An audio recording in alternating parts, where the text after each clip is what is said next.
नमस्कार, स्वागत है आपका हमारे चैनल पर। मैं हूं आपके साथ शिप्रा सैनी। बड़ी खबर लोकसभा से है। लोकसभा में कांग्रेस के सांसदों पर बड़ी कार्रवाई हुई है। 10 कांग्रेस सांसदों को सदन से निलंबित किया गया है।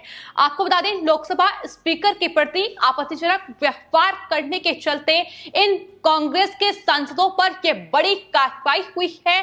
आज जिस तरीके से कांग्रेस और टीएमसी के सांसदों ने सदन में हंगामा बरपाया कि गुंडागर्दी उनकी देखने को मिली।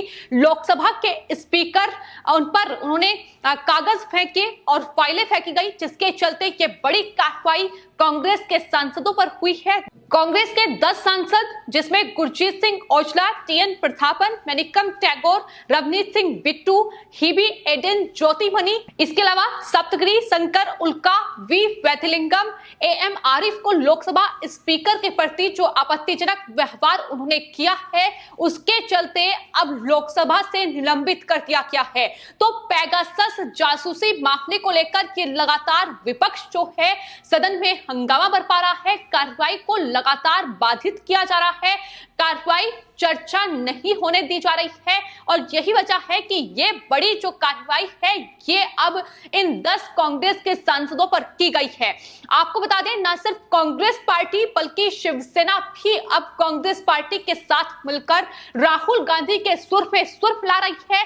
संजय राउत राहुल गांधी के साथ मीडिया से बातचीत करते हुए ये कह रहे हैं कि दरअसल पेगासस का जो मामला है वो राष्ट्रीय सुरक्षा का मामला है। उन्होंने कहा कि ये लोकतंत्र पर एक तीर लगा है। ये तीर आगे से नहीं बल्कि पीछे से मारा गया है, जो कि विश्वासघात है।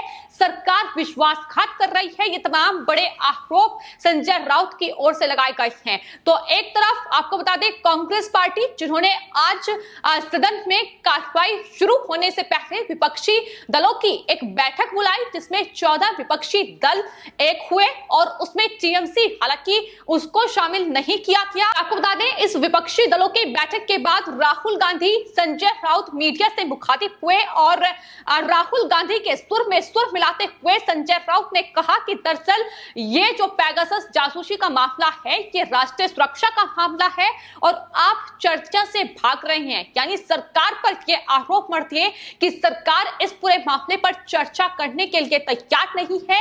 ये कौन सी डेमोक्रेसी है, ये सवाल संजय राउत की ओर से उठाया गया। लेकिन फिलहाल आपको ये बता दें कि जो पेगासस जासूसी का मामला है, जिसको कहीं ना कहीं एक हथियार के रूप में विपक्षी पार्टियां इस्तेमाल कर रही हैं और खासतौर पर कांग्रेस पार्टी शिवसेना जिस तरीके से सदन में लगातार हंगामा बरपा रही है, सरकार कई बार इस पूरे मामले पर चर्चा करने के लिए तैयार भी हुई है। और इसके अलावा आईटी मिनिस्टर अश्विनी वैष्णव भी इस पूरे मामले पर सरकार की ओर से सफाई पेश करने के लिए जब राज्यसभा में खड़े हुए तो उन्हें बोलने नहीं दिया गया।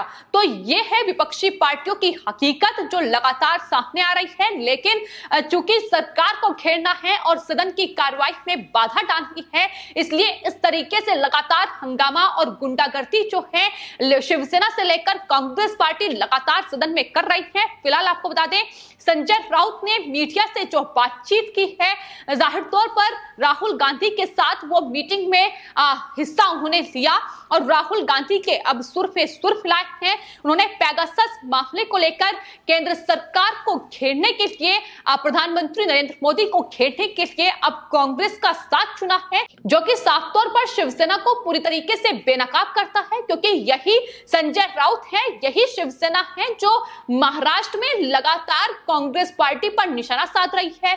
इतना ही नहीं, यूपीए के चेयरपर्सन को लेकर भी लगातार सवाल जो है वो संजय राउत की तरफ से उठाए जा रहे हैं और ये लगातार मांग की जा रही है कि दरअसल शरद पवार को यूपीए का चेयरपर्सन बनाया जाए। इतना ही नहीं, संजय राउत ये भी कह चुके हैं कि अगर 2024 में प्रधानमंत्री नरेंद्र मोदी और बीजेपी को हराना है तो यूपीए का जो चेहरा है वो बदलना होगा। यानी सोनिया गांधी यूपीए की चेयरपर्सन है, उन्हें हटाना होगा। शरद पवार को ये जिम्मेदारी सौंपी जाए। तो लगातार जो हमला है वो कांग्रेस पार्टी पर शिवसेना बोलती नजर आई है। लेकिन अब चूंकि सरकार को घेरने का ये पूरा मामला है, फिलहाल आपको बता दें, पेगासस जासूसी मामले से लेकर नए कृषि कानून और कोविड को लेकर लगातार सरकार को घेरा जा रहा है सदन में। लेकिन इन तमाम तमाम मुद्दों को लेकर विपक्ष पहले ही बेनकाब हो चुका है। बात अगर शिवसेना की जाए तो शिवसेना जाहिर तौर पर इस पेगासस जासूसी कांड में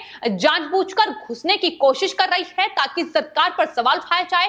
कांग्रेस पार्टी लगातार इसे अपने सियासी फायदे के लिए सदन में इसको लेकर हंगामा बरपा रही है, लेकिन सरकार का ये साफ तौर पर कहना है कि दरअसल ये जो जासूसी कांड को लेकर बवाल विपक्षी पार्टियां मचा रही हैं, ये फर्जी है और पूरी तरीके से सरकार को घेरने के लिए, सरकार की छवि को अंतर्राष्ट्रीय स्तर पर बदनाम करने के लिए, भारत की छवि को नुकसान पहुंचाने के लिए विपक्ष ने इसे मुद्दा बनाया है। और साफ तौर पर बीजेपी की ओर से ये आज कांग्रेस पार्टी को जवाब देते हुए ये कहा गया है कि विपक्ष, कांग्रेस पार्टी, शिवसेना और यहां तक कि टीएमसी जो ये आरोप लगा रही है कि उनके नेताओं की जासूसी की गई है, तो ऐसे में आखिर उन्होंने एफआईआर दर्ज क्यों नहीं कराई, क्यों आखिर शिकायत दर्ज नहीं कराई गई, ये सवाल बीजेपी ने उठाया है जाहिर तौर पर, क्योंकि पेगासस जासूसी का ये मामला जो कि बीजेपी की ओर से साफ तौर पर ये कहा जा रहा है कि ये फर्जी मामला है जिसको लेकर बवाल लगातार कांग्रेस पार्टी मचा रही है। लेकिन वहीं आज संजय राउत जब मीडिया से उन्हें बातचीत की तो उन्होंने ये आरोप लगाए कि सरकार पेगासस मामले पर चर्चा करने के लिए तैयार ही नहीं है, चर्चा करने से ही इनकार कर रही है। लेकिन हकीकत यह है कि दरअसल सदन में चर्चा करने के लिए विपक्षी पार्टियां ही तैयार नहीं है, वो सरकार को जवाब ही नहीं देना चाहती है। तो ये लगातार तस्वीर है जो सदन में देखने को मिल रही है। तो फिलहाल आपको बता दें, विपक्षी दलों की ये बैठक थी, 14 विपक्षी दल इसमें शामिल हुए, लेकिन जिस तरीके से शिवसेना के सांसद संजय राउत ने कांग्रेस पार्टी के सुर में सुर मिलाए हैं, वो अपने आप में उन्हें बेनकाब कर रहे हैं कि किस तरीके से सिर्फ प्रधानमंत्री नरेंद्र मोदी और बीजेपी के खिलाफ इस तरीके से मोर्चा खोलने के लिए अब कांग्रेस पार्टी के सुर में सुर मिलाने से भी शिवसेना नहीं चूक रही है। ये वही पार्टी है जो लगातार कांग्रेस पार्टी पर सवाल उठाती है, एनसीपी का ये साथ देती है, लेकिन अब किस तरीके से अपना राजनीतिक अस्तित्व जो है वो शिवसेना खो चुकी है, ये लगातार उनके बयानों में साफ तौर पर दिखाई दे रहा है।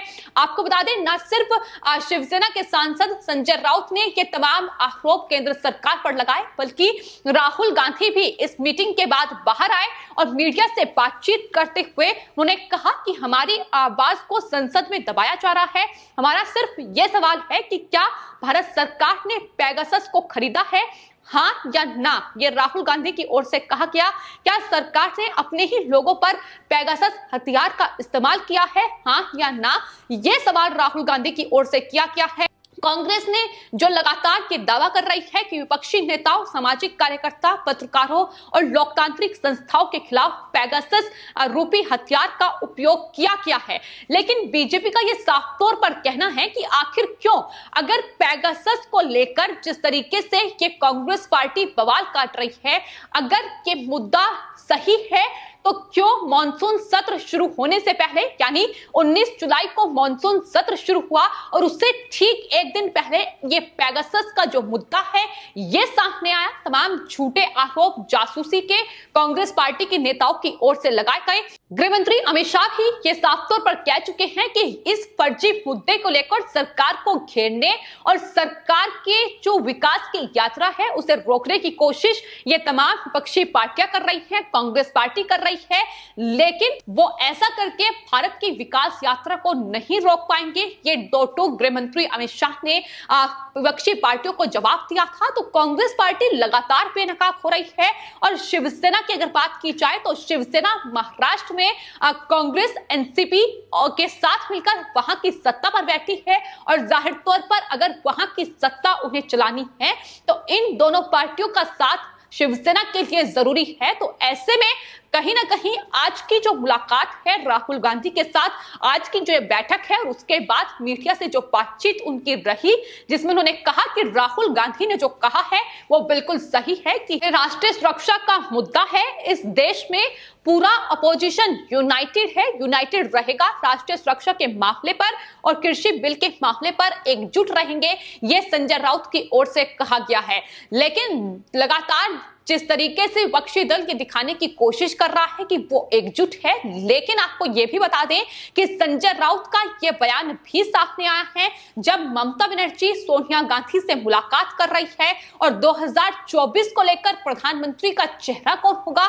इस पर विपक्ष के पास कोई जवाब नहीं है, क्योंकि मतभेद जो है वो प्रधानमंत्री के चेहरे को लेकर लगातार विपक्षी पार्टियों में बढ़ रहे हैं। संजय राउत ने टीएमसी पर निशाना साधते हुए कहा है कि हर क्षेत्रीय दल खुद को राजा मानता है और अपने हिसाब से चीजों को तय करने की कोशिश करता है। जिस तरीके से लगातार अटकलें चल रही हैं कि 2024 की जो तैयारी है वो तमाम विपक्षी दल कर रहे हैं, एक मोर्चा बनाने की ये कोशिश है। इस पर उन्होंने जवाब देते हुए कहा है कि बीजेपी का मुकाबला करने के लिए सभी विपक्षी दलों को एक साथ लाना और किसी एक चेहरे पर आम सहमति बनाना मुश्किल काम है, ये भी संजय राउत की ओर से कहा गया है। तो प्रधानमंत्री नरेंद्र मोदी के खिलाफ ये विपक्ष की रणनीति और जिसमें साफ तौर पर शिवसेना पूरी तरीके से बेनकाब हो चुकी है कि किस तरीके से एक फर्जी मुद्दा जिसको लेकर कांग्रेस पार्टी लगातार जनता को कहीं ना कहीं धोखा दे रही है, जनता के मुद्दे को सदन में चर्चा करने के लिए तैयार नहीं है, उसको लेकर लगातार हंगामा और गुंडागर्दी की जा रही है और उनका साथ अब शिवसेना दे रही है, जो कि अपने आप में शिवसेना को पूरी तरीके से बेनकाब करता है। फिलहाल आपकी इस पूरे मामले पर क्या राय है, हमें कमेंट बॉक्स में जरूर लिखें और चैनल को सब्सक्राइब करें। धन्यवाद।